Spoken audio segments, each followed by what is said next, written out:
Good morning, brothers and sisters to all over the world.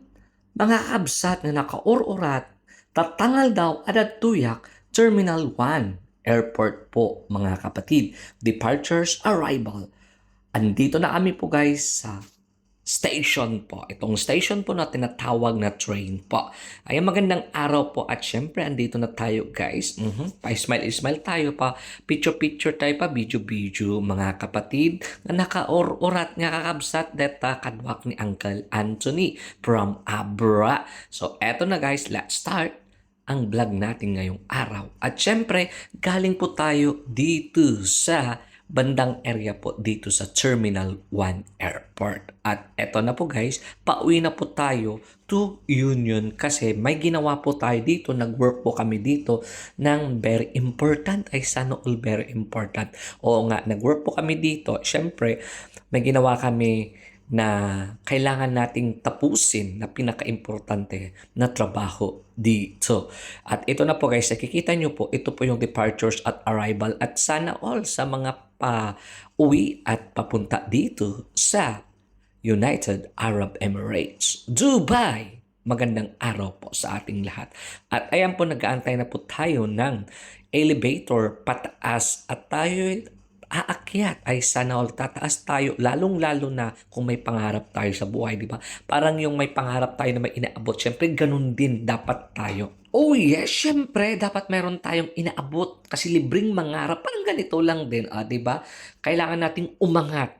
Kailangan nating magtrabaho, ay sana all. Huwag tayong mag-depend sa mga ibang tao. You have to work your own. Sana all. Nakapag-English ng konti. Ayan po yung sinasabi ko sa inyo, brother and sisters. Airport Terminal 1. Siyempre dito tayo mga kapatid. At alam nyo naman po dito sa Dubai, grabe po wala akong masabi dito. Kasi ang gamitin mo lang, train, andyan yung metro. Kahit hindi ka na magsakay at nakakatipid ka di dyan, accessible. Ay sana all accessible daw. At kahit saan ka mapunta, andyan yung metro, andyan yung bus, saan pa kayo. Kasi kung mag-taxi ka, mapapamahal kayong parang pagmamahal na mauubusan ka ng kapirahan. So, practical lang. So, andyan po guys, andyan lang. Ang solusyon lang, ang metro or bus. Saan pa kayo? At syempre, nakapasok na tayo dito sa loob ng train. At ayan po, yung sabi ko sa inyo, ayan po si Uncle Anthony na dati ko ding naka-work. Ka-work ko din sa Uncle dati sa Saudi Arabia at doon kami nagtagal. Sana all doon kami nagtagal. Ako yung nagtagal ng 12 years din. Just imagine that. At nauna si Uncle dito na pumunta dito sa Dubai at sumunod din ako last 2021 September. Saan pa kayo? 17.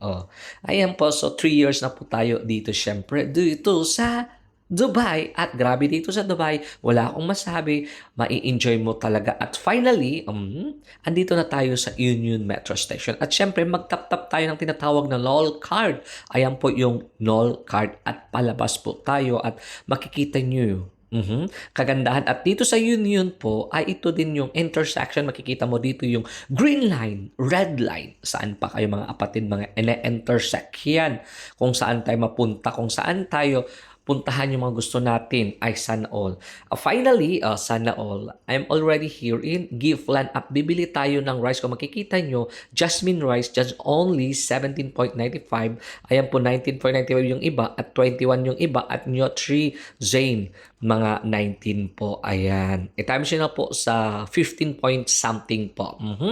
So, ito na guys, kasi alam nyo naman sa akin, ay sana all. Bili na lang tayo ng bigas at nagustuhan ko dyan. Supposed to be, nagtitipid na naman ako. Dapat yung 17 and then I realized, ay sana all, napaisip-isip ako. Try nga natin tong Nutri Zane.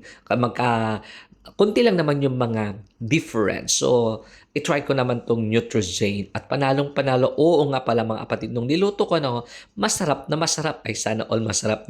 Niluto na kagad, andito pa, nagbabayad pa dito sa cash counter. At ito naman po yung super bait na she's from Nepal. At ayan, nakapagpahinga na tayo. At tutuloy naman natin ang work tayo sa broken ship pa ka ngayon. Broken ship. At papunta na naman tayo, mag-work tayo dito sa Plaza Core, mga kapatid, dito sa may Radisson Blue Hotel. At ang mga dinadaanan ko, ang ganda, lalong-lalo na sa gabi. At yung po yung water Falls talaga, waterfall. Fountain, ang sarap pakinggan ang fountain. Kung ano na yung mga pinagsasabi ko. So, ayan po si Radisson Blue Hotel. At sa banda dyan, makikita natin po dito yung Dera Creek at sarap magtambay po dyan. At ito naman po, yung Union Bus Station po, to yung mga buses kung saan mo gusto pumunta. Makikita mo po dito, di ba, sa Anglopalo po dito sa UAE, United Arab Emirates. At ayan, ang laki ng noo, parang eroplano, landingan na po. At finally, andito na tayo sa loob ng Plaza Cour. At eto, mag-video muna tayo. At syempre, papunta tayo, mga kabsat na nakaurat, doon muna tayo magkapi-kapi at magti. At pagpunta ko dito, naubusan na sila. Ayan na lang po yung available po dito. So pumasok na tayo sa loob at nagkapi na tayo, nag-karak tea po tayo. Karak tea po yan, 1 dirham. At bumili din tayo, yan po, sambusa, 150 lang po dyan. 250 lang, yan na lang po ang buhay as an OFW, kape-kape, para may lakas magtrabaho pa maipadala sa Pilipinas. Saan pa kayo? So, ayan na po. Maraming salamat po. Thank you so much po sa inyong lahat. Diba? From morning until night. Ganun talaga eh. Kailangan nating magtrabaho para sa minamahal natin. Pamilya! Sa yung mga minamahal natin. Syempre. At eto na po, guys. Oh yeah, eto na nga, guys. Eto na, tapos na tayo. Radisson Blue Hotel Dubai Dera Creek. Saan pa ka? Nag-model. Ay, sana all ka talaga. At maraming salamat and thank you so much sa inyong lahat. See you again in our next vlog.